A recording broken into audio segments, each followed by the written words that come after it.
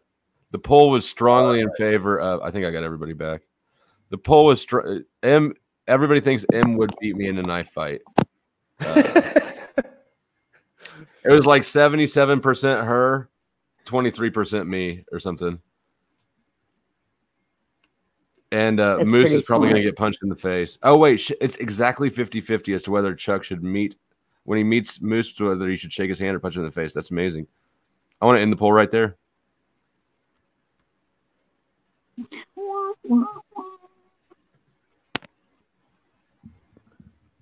I'll be right back. I'm going to grab some cereal. I am going to start. We're approaching 12 hours, so I'm going to start. I did unpin the link. I'm going to start sort of whittling people away. No big rush now. I'll say bye, buddy, man. I had a good ass time on here, dude. This is a really killer. Yeah, super fun, man. Super fun. I mean, I gotta thank you. I gotta give props to the people who held it down while I slept. I basically, yeah, for sure, man. I'll come talk to you again, man. If you have me on, really please do. And I will link you in the description box after the show, and I'm subscribed now. So thanks for coming up. Thanks, guys. All right, everybody. Cheers. Good meeting you, Joe. Okay. Take care, man. See you, buddy. Okay. Yeah, I got to get out of here as well. Notch, great talking with you. Scott to be, Rocky, Barbie, pleasure to meet you. Flo, thanks for having me up. And Moose, I'm with you, man. I'll take a good smack in the face any day over being physically mounted by another man. That sounds terrible and terrorizing. Have a great day, folks. Yes, you too. That's my mom, and in case you're wondering, that's my mom and dad in the background. Okay. I like that. I like those old times. And so I wasn't necessarily wrapping up. I mean, people are free to come and go. I was just kind of giving the 45-minute warning or less, but I'm gonna go get a bowl of cereal. My family came over you can't though. You can't leave. You have to be the last one to leave though, because I don't know why. Should change the title into from off of horse face to your stream. Later on, just wanted to say goodbye. All right. Well, hey, thanks for coming up. People are still hanging. And oh yeah, okay, never mind. I couldn't remember if I told him not or to leave a comment backstage or not. Scott, I see you came back up. I don't know why you came back up. I didn't drop you off earlier, but I am shutting down. So put my phone on mute and stuff and actually hit the wrong button. Okay. Not Well, interrupting. you may not have meant to drop out, but I'm gonna take it. So do you want to do a final thought? Yeah, final thought is Or actually, you know what? You guys, I'm gonna go get some cereal real quick. I'll be right back. You guys can just chill for a second or do whatever. Do whatever you want. Fair enough. Sing to me, Nachi. Not a very good singer. Yeah, you were I'm at a afraid. wedding tonight? Yeah, my landlord's son got married. His eldest son got married. So today's the last day. They did a 3-day wedding. Oh yeah, I saw you there the So, other night. yeah. You were at the same thing walking through. Same place. When I was over at Z's, I showed a little bit of the place I was at. So you must have been over there, over Yeah, at Zetetic exactly. Warriors channel. Exactly. That was interesting, see something you're not used to seeing. Yeah, it's very different. Most people are related to each other in this area. I mean, they're like uncles and aunts and cousins of all like each other. Do you work there? Do you have a job? No, unfortunately not. I haven't really had an official job for a while. I'm living off my savings. I made some money, doing different type of stuff before. So, but my Oh, that's lifestyle is good. quite cheap. So, Right. Sure. yeah. I just wondered what kind of work you might do, or what did you do in the past? I did a variety of different jobs. Like I taught English initially when I came to Korea, when I finished university. So I taught English for a little while at a private school, and then I did bartending for about a year and a half. So I did that, and then I did the carpentry work for about a year. And then afterwards, I worked for a corporation at a publishing company for about 3 years, doing like translation work, English, like material editing, stuff like that, wearing suit and tie, working at a cubicle. And then So I English, decided to leave Korea back. What's that? English was your first language, though, right?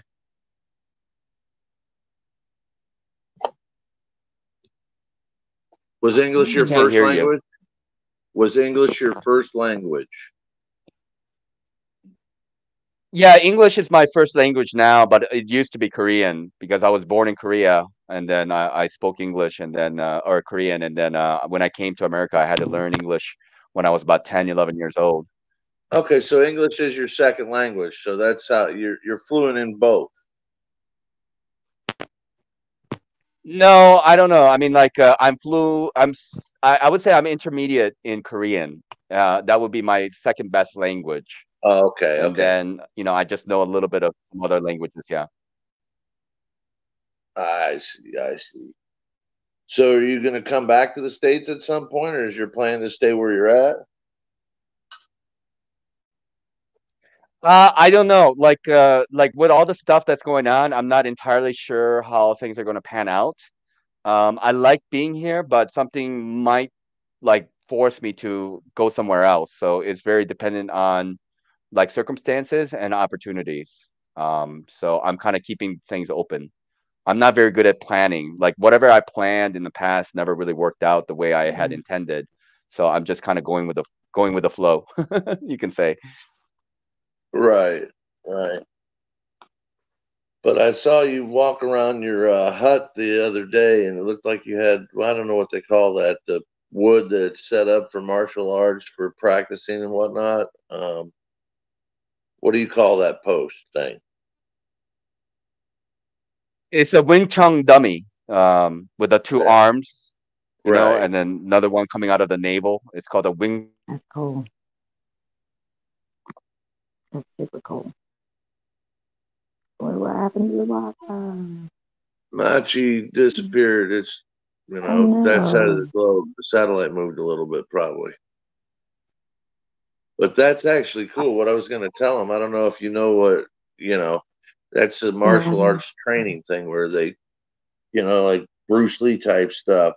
And Nachi, I believe, is, you know, older than Flow State, possibly, you know, even into his 40s, potentially.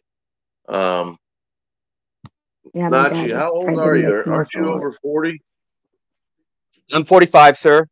I'll be Yeah, turning 45 in December, so I'm 44, almost 45. December what? December 12th.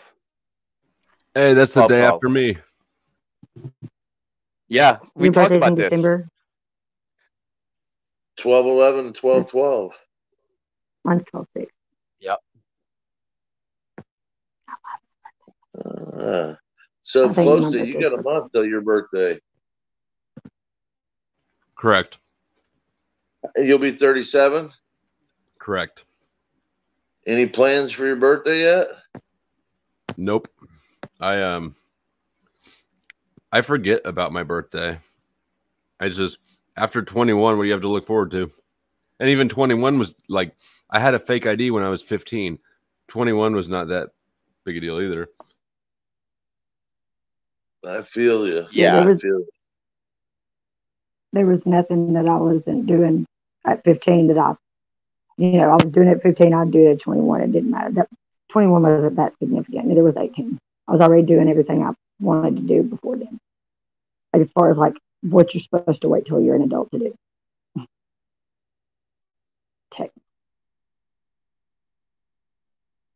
That's why I'm a 37-year-old grandma. I just turned you up because your mic is a little bit softer. It's interesting trying to manage the volume on panels because you're quieter, and Scott, I have to turn Scott down to like 10, and he still can be the loudest one in the room, especially if he's invigorated. Normally, I'm pretty loud. It's early. Well, it was earlier that I was adjusting to trying to be quiet because other people were sleeping, but they're in the whole other level of the house. Which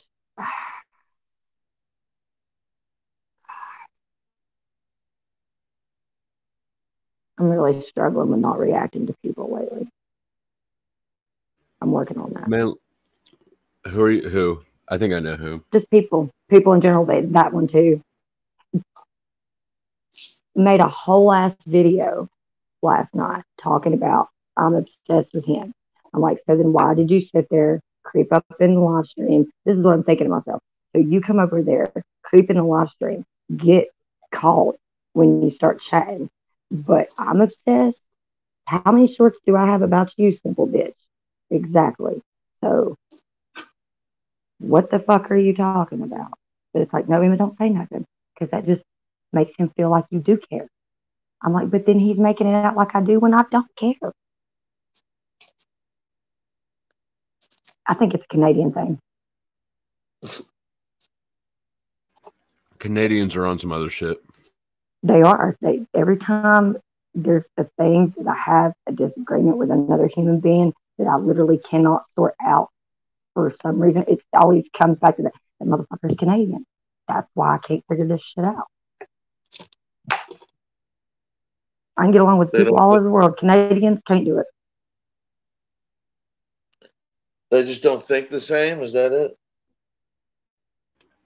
They're polite, but not. But it like, I don't know. But it's not. It's like passive aggressive kind of. Yeah. Yes.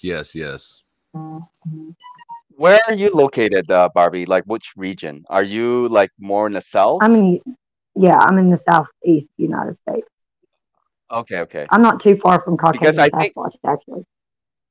Okay, because I think I'm from Wisconsin, and I feel like people from like the Midwest, especially in the North, like Minnesota, they're very similar to Canadians in the way they speak, and we say like, oh, and like we have like a very like friendly, aspect of ourselves, but we're like not friendly at all. We're very, we're very distant. Yeah.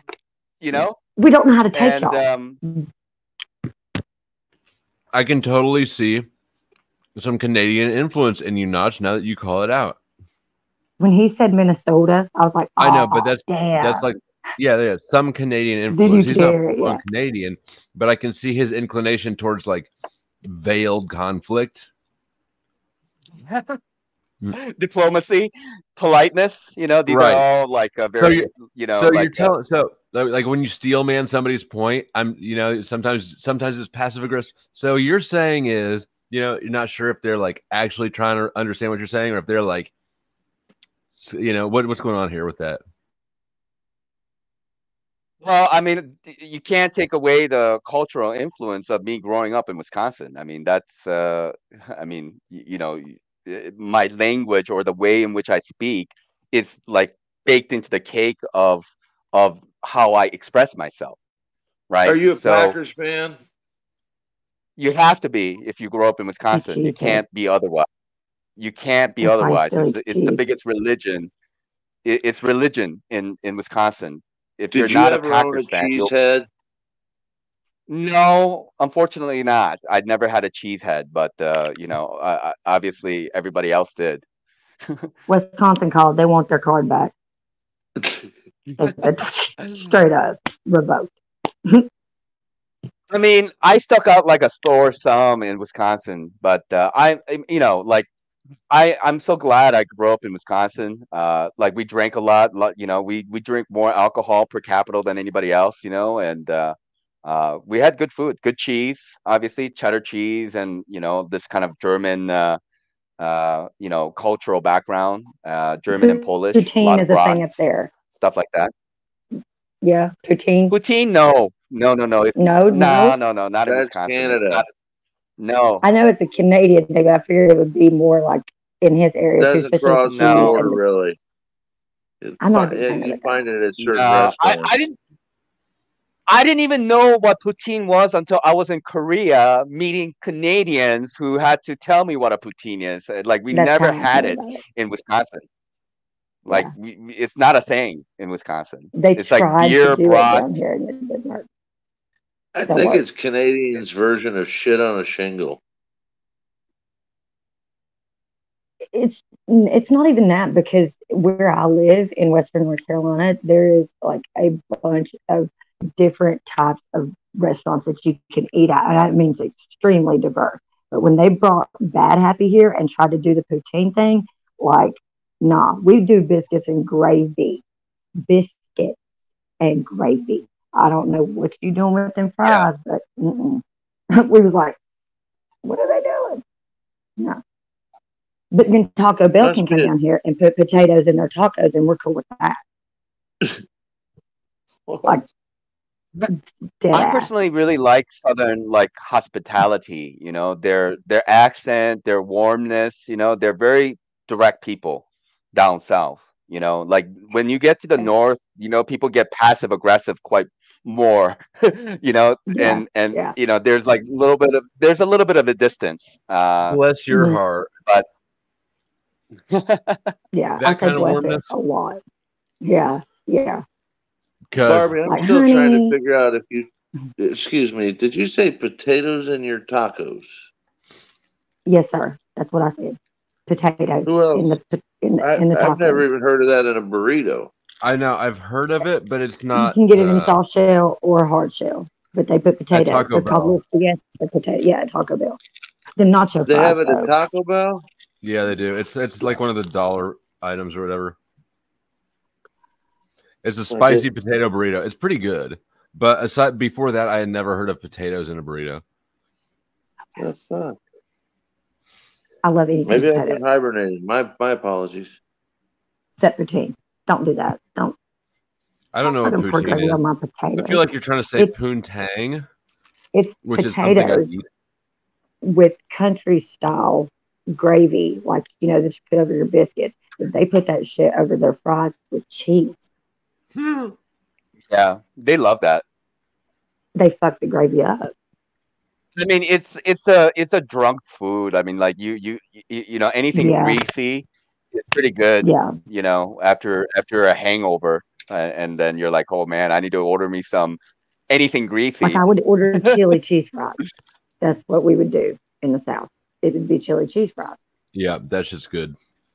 Yeah. I love what is that, like a chili, like bowl of chili, like vegetarian bowl of With chili some with cornbread. beans, spicy. Oh man, I don't that like stuff's cornbread good. anymore. Jail ruined cornbread for me.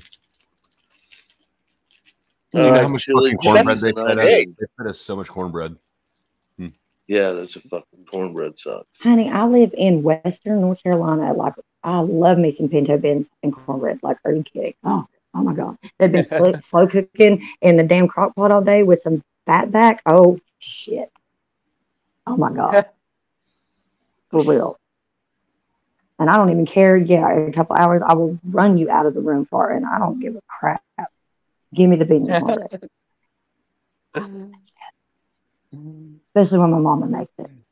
Oh my God, I'm about to call my mom. I know what I want for my birthday dinner. Okay, you'll get into cornbread again if you get some, warm cornbread with some nice good butter and some honey. Yeah. I don't do buttermilk. What is that about? Like, I don't I know. never understood that. Because buttermilk is disgusting by itself. Pretty much. Oh, Except yeah, the why would pancakes. What is it? buttermilk? Buttermilk pancakes. Buttermilk. It's buttermilk. It's like buttery milk. Yeah, bro. I don't know what it's used for. I just remember it was way more common when I was younger than like cooking. Oh, people would use buttermilk for certain things instead of like regular milk. And I know people that would drink buttermilk with their cornbread, but I did not. I drank it one time and that was it. I can't drink milk. I'm lactose intolerant, so it just it gives me the runs. So I can consume cheese and like some cheese products, but if I have too much of it, then it's going to be a bad day for me. So It's like that heavy amount of lactose that's in like whole milk. You could probably drink 2%. yeah. When I was growing up, we mostly had like skim milk at home. Like we always had just skim milk. I don't think we ever had 2% milk at home, and I rarely just drank it like straight, anyways.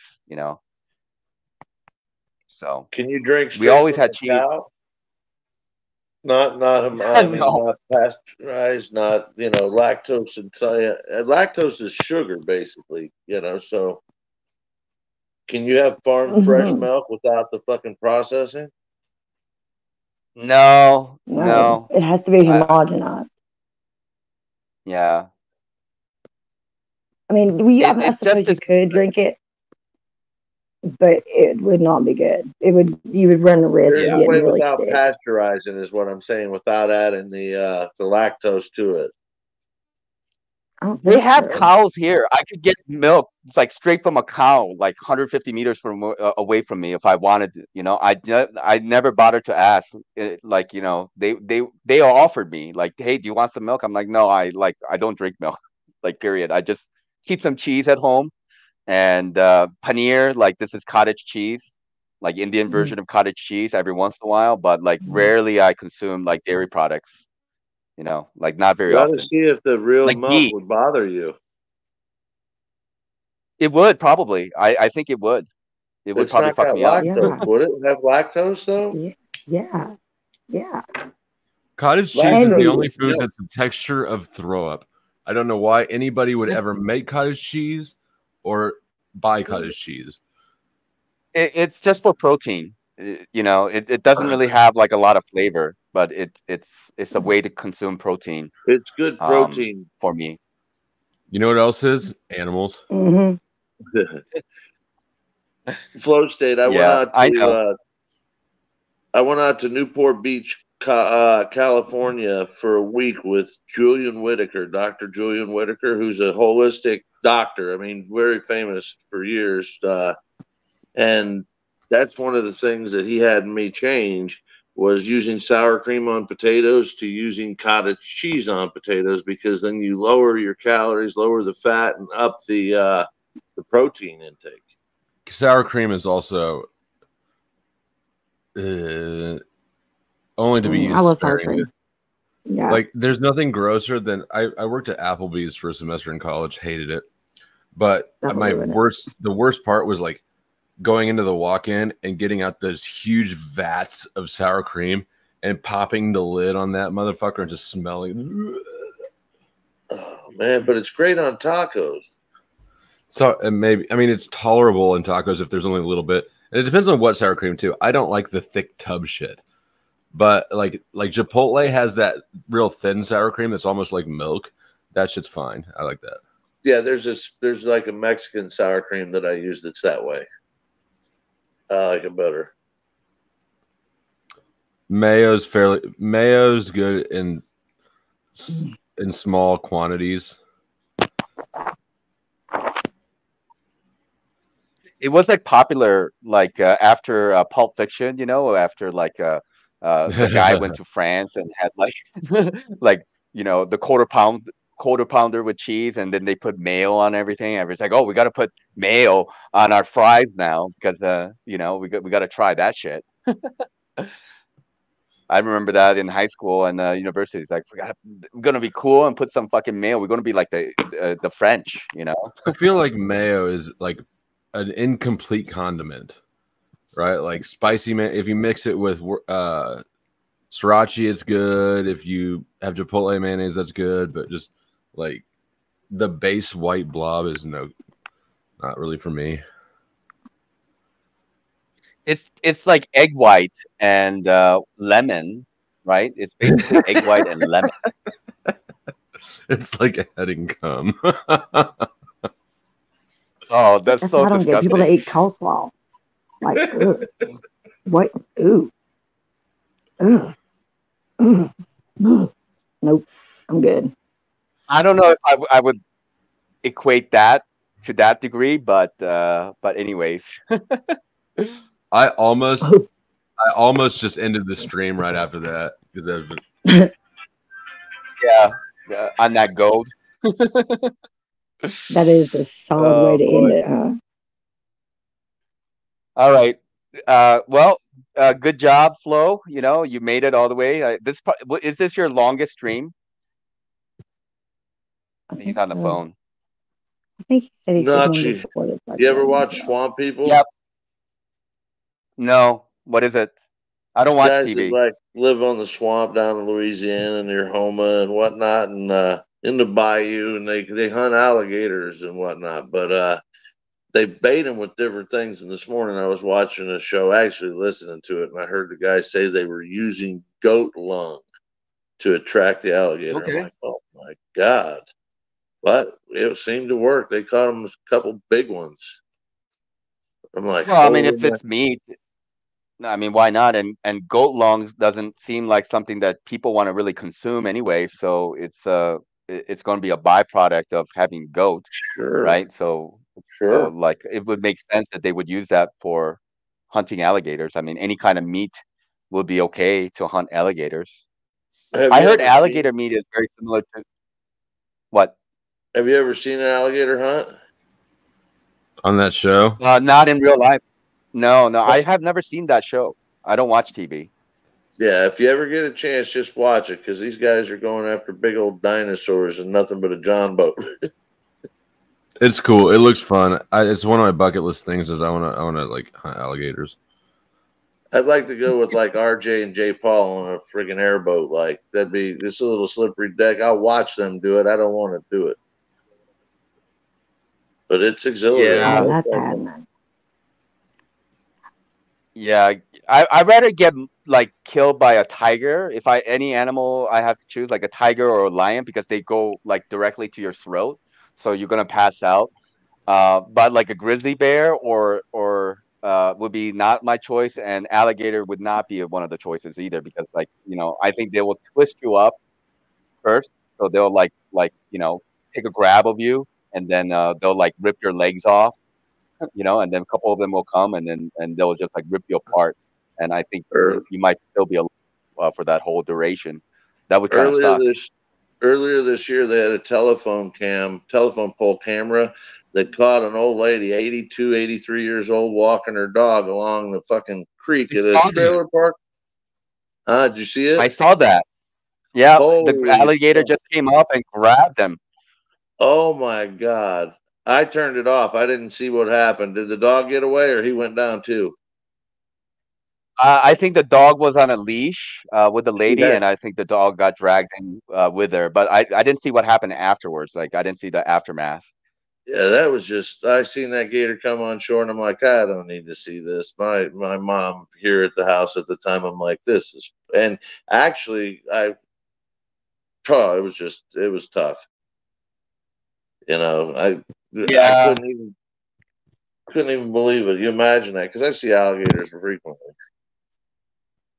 So Yeah, I mean, every year, I think in Florida, people die from alligators. Is it not like at least several?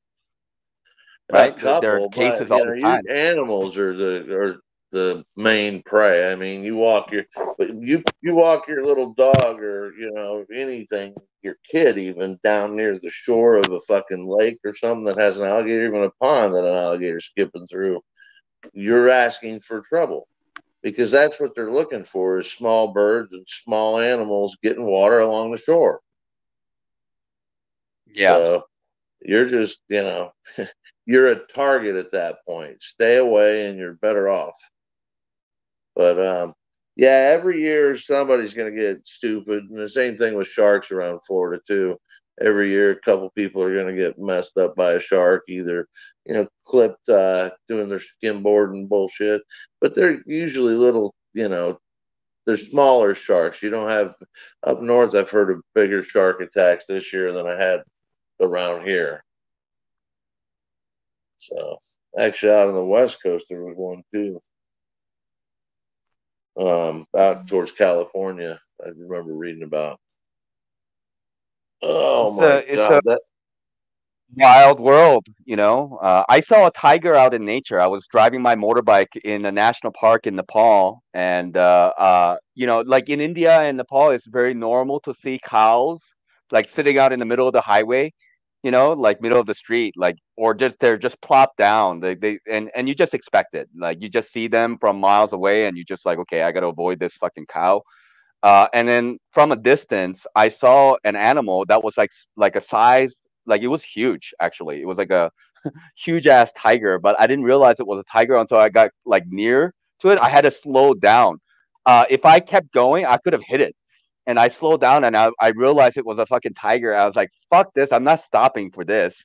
I'm not gonna stop and try to take pictures of this thing, because I don't know what it's gonna do." So I just kept driving, and then it saw me, and then it skirted into the woods. But it was huge. I would dude, not they're want to mess right in around. this house, right where I'm sitting, right behind me, the wall that's behind me, going behind me, and then out towards the golf course here. A flash went by me when I walked out about 12:30, 1 o'clock at night, and I wasn't sure what it was. And not 2/10 of a second after that, a Florida panther went whizzing by me, chasing whatever it was. And I saw that panther. I was like, and that's the only time I've seen him in captivity, actually, a couple times, because I used to be involved with this thing on Old McDonald's farm at the state fair where they'd bring him in. But in wild, fucking 20 yards from me, if that, flying by. I was like, holy shit, in a lit area. I mean, the street lights and shit. This guy went across the street, right up the side of the house, out towards the golf course. It was dark after that. I couldn't tell where he went, and I didn't actually try and see. But I never heard anything. So as far as I know, whatever he was chasing may have got away. Yeah, when Fuck, I that was was living cool. in Nepal, I lived near a national park, just on the base of this mountain called Shivapuri. And Shivapuri is a big national park. It's protected, and there are tigers and bears that live there. And the village that I was living at, like like almost every year, a couple dogs go missing, because people keep dogs around for, like, they're not pets. They're just kind of like, like alarms Food. for the home. And uh, and like tiger would come down, and then you just have like a piece of leg left behind, so but they don't really go after people, like there are not like hardly any cases. But like here, where I'm living at, there are black bears, but like they're not dangerous. They're not like grizzlies. Black bears are quite, they mind their own business. So they come around my region. They eat apples. They go after other animals, but like people don't really encounter them. And then you have what are they? The Himalayan jaguars, right? And those things can be dangerous if you encounter them. They're not huge. They're not like a puma size, but they're big enough to fuck you up. Yeah, like if you encounter one, they will mess you up. You know, like they're big enough to take you down. You know, they're not to be messed around with. Yeah, the fucking cats, they're dangerous. Up in the up north of Michigan, in the UP, which is up above Wisconsin, where are you from? Or, lived, my family has some property up there, and I mean they've got some wolves now and some bear that are causing problems, and they can't bring their dogs out, or they got to be careful if they do, even around the house. But now I just saw something where Biden's planning on bringing and stocking more grizzly up in some of these northern states and cutting down on hunting, I think is what I heard. I'm not real sure what I heard, but final thoughts, Scott. Roll it into your final thoughts, please. well, it's just kind of a crazy thing, and we need more fiat currency to stop Biden, I guess. Now, more fiat. Final thoughts, Flow State. Good stream, evidently. If it is one of your longest, you might as well go for the 12-hour stream. You got 18 minutes. It's definitely my longest. I mean, I feel weird taking credit for it because, I slept most of it. Yeah, sure, but it is your platform. But yeah, I'm gonna close up, and I'm not gonna take the whole panel to the 12 minutes. I typically have, final thoughts, and then I normally, for whatever reason. Well, I will take off. I got plenty of shit to do. I want to say thank you for having me up. It was interesting conversations, both before I got on, when I got on, and I'm sure to come. So keep going, Flo. Appreciate you. Thank you, Scott. Have a good one. All right, I'll go. Thanks for having me on. Good talking with you, Am. You were the MVP of tonight. Really, you came here from the beginning, and then you stuck with it all the way through. So I came for a little while, and then I had to do my thing, and I was surprised. And then again, I was able to come back on. Great conversations tonight. Hit on a lot of really interesting topics. And like very good energy for the most part. I can't say for the whole stream, but for the most part, it was pretty good. But yeah, I really enjoy this type of that's why I keep on coming back here, because I think Flo is doing a fantastic job of actually moderating his own channel. Like he has a good balance of listening, chiming in, but also not allowing other chaotic energy to be a part of this process though too. So he's very vigilant about that, even though when he was sleeping, obviously he can't take credit for that, but we know his energy. We know what people are about. And I'm very much for that. And in that kind of environment, you're going to be able to have very good, productive conversations where people are going to be able to really, iron out their differences and get to really nitty gritty of different topics. So anyway, good being here, and you have a good night. Get some sleep in, and talk to you later. Hey, thanks for coming up and always contributing. Yeah, take it easy. Bye. Later. Bye. And Steve, I think that I take that as quite the compliment, because I've been admiring last night specifically, because I've tried last night on Steve's channel, him, Toilet Bowl Earth, EBT, me, Snafu Snaps, even Jack Talcott. He got a whole group of people talking about God and religion that I've never seen that. TBE and I have never been able to have a conversation at all about that. I've never seen Snafu Snaps have any length of a conversation with anybody. So I thought that last night was pretty amazing hosting skill myself. It's a very, very touchy subject to navigate around, especially when you have such a diverse group of people with very, very different viewpoints on that. So, yeah. Well, I was pretty impressed with that myself. And you don't know a lot of the names that I was just referring to, probably, but some of them are just. I think Jack, maybe. Yeah, I've never heard of him. I was about to write that down. Snaps, you probably recognize. He's been around, but Toilet Bowl Earth specifically is somebody I've never been able to discuss religion with, just because he's a douchebag. But he's also a Christian. He's like, doesn't it? Yeah. That makes a lot of sense. It makes it. They're. I feel like they're the hardest ones, and that I don't mean any offense by that at all, but they are some of the hardest people to have that conversation with about. Well, Just any on any level. That Bible comes out so fast. And he's a I don't know much about his personal life, but he's angry, right? He's just an angry. You can hear it in the tone of his voice, right? You know, some people speak and they're just kind of, their words are dripping with some like sort of seethy energy. He's that, but he's also why are you so staunchly mad? Christian. So it's just this weird juxtaposition of like, well, how can you be so hateful though, and be so like yeah, like you're cramming God down my throat and simultaneously like giving me the biz. I don't. You're telling so like confuse me for not knowing how to respond. Like, are you mad at me, or do you want me to get on board with your plan? Because I don't really know what to do. That's how I feel around those people that are Christian. Well, it came up last night on Steve's stream about like just addressing different things, right? Like something that's considered sin. And my whole thing, the example was homosexuality, right? And I think that to me, it's fairly obvious that if you're a Christian and you follow the Bible, like within Christianity or within the Bible, it's considered an abomination. That said, nowhere does that translate into, as far as I'm concerned, of course, I'm not Christian, but it doesn't seem at all like at any point in the Bible does it say it's an abomination, therefore you need to go harass these fucking people, right? Right. Nowhere does it say that. Right. Literally, it does not say that. And to me, I always thought it was weird growing up in church when sexuality in general would get brought up. Because I was always like, I can understand the church wanting to be involved in some aspects of your life, but that one, I feel like was just off limits. It should just be off limits. I've always felt that way.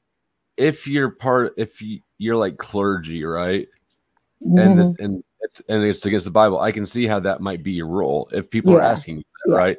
But what doesn't make any sense, and which I actually don't believe, because a lot of the Christians on panel were saying like it's an abomination in God's eyes, and then the inference was that therefore we can talk, or well, not the inference, they explicitly said like, well, we still love gay people, but that means that the best way to love them is to not let them sin.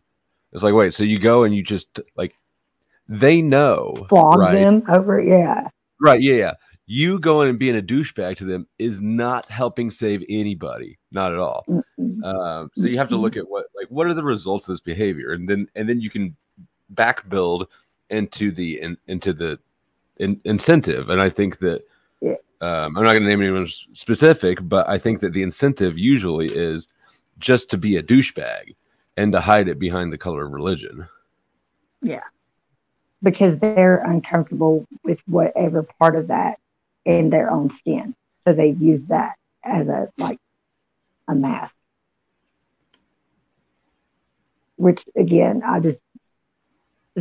guess for some people, sexuality is just another part of life, and it's just another thing they can use to judge people. And for me, just the way I am, it's such a weird thing to talk about with people that are trying to talk to you about religion. I'm like, hold up, we should not be doing this at the same time. Like, we're either going to talk about religion or we're going to talk about sex. But if you come and talk to me about religion initially, first and foremost, then we're not going to have a conversation that's sexual in nature, because we were just having a religious talk. That's so bizarre to me.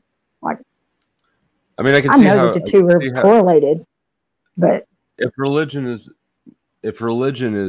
you know, God's over everything, presumably, right? So like sex would be within the scope of religion, just like everything else in existence would be in that degree. But yeah, I mean, to think that by shit talking gay people, you're going to save their soul, you're going to help save anybody's soul. You're not going to do anything except for live in your own hate and drive people away from the religion that you claim to be wanting to help. Speak of the devil.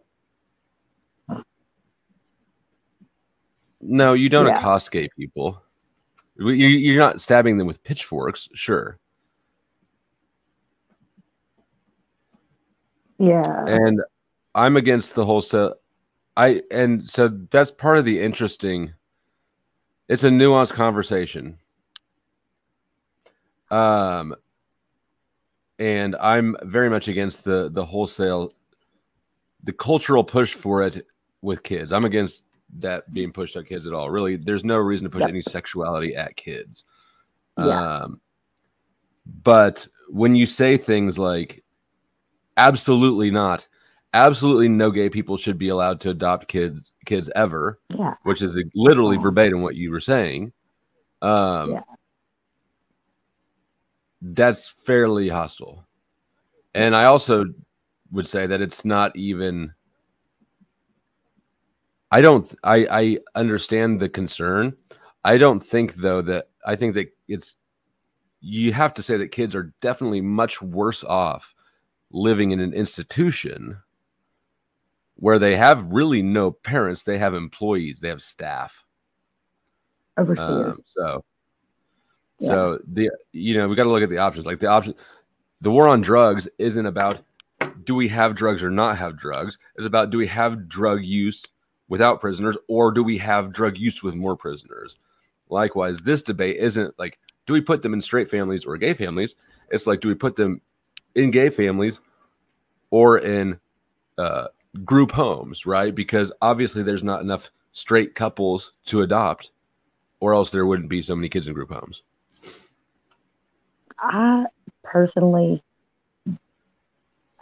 I've had people try to explain to me why they feel like gay people should not be allowed to adopt or whatever. I don't agree with that.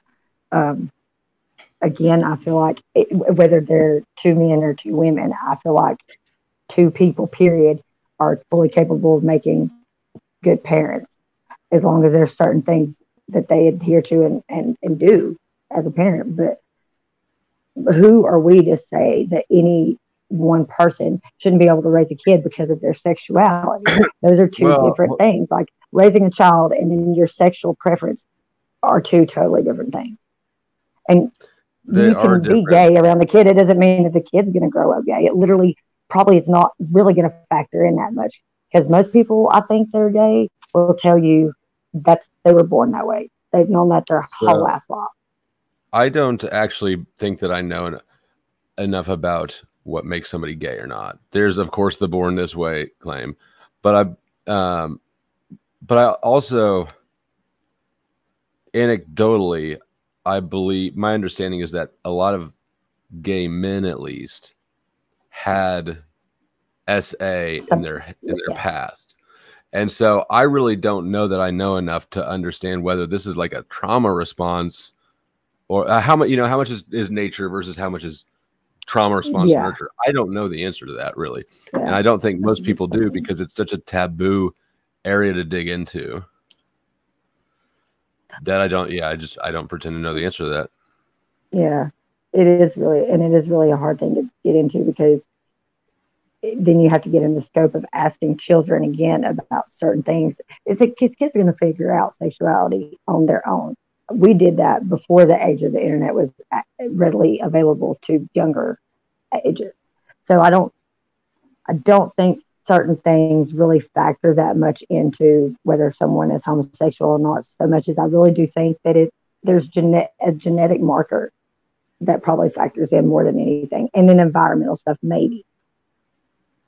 This is so I agree from my with own personal experience. Right. And I would agree with this though, that I think that ideally children would have male and female. There's a balance there that happens. What do you think? Okay. What if the dad was really super feminine and the mom was really super masculine, but they're a totally heterosexual couple?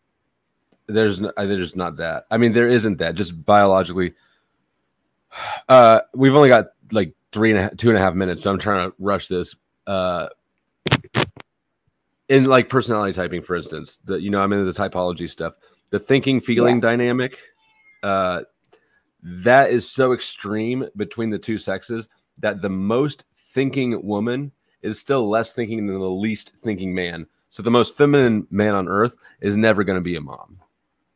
Would be my response to that. You just can't blur people. Like, it just doesn't work. Final thoughts. We got to go before we hit the 12-hour. No, I'm good. You are a beast. Awesome. Actually, you know what? Hold on. I'm going to dip out. Then you can have the last final thoughts. Thanks for watching, everybody. Like, subscribe, comment, share if you haven't done the things. I appreciate Chuck, Steve, donations, new members, audios, and you have the final say. Okay, guys, if you enjoy conversations like the one that you heard or parts of whatever you heard over the last 12 hours, then I strongly suggest that you go to the description and check out all the links. And if you really want to be boss, then you can come and try to beat me at hanging out and holding it down this long. But I doubt you can. So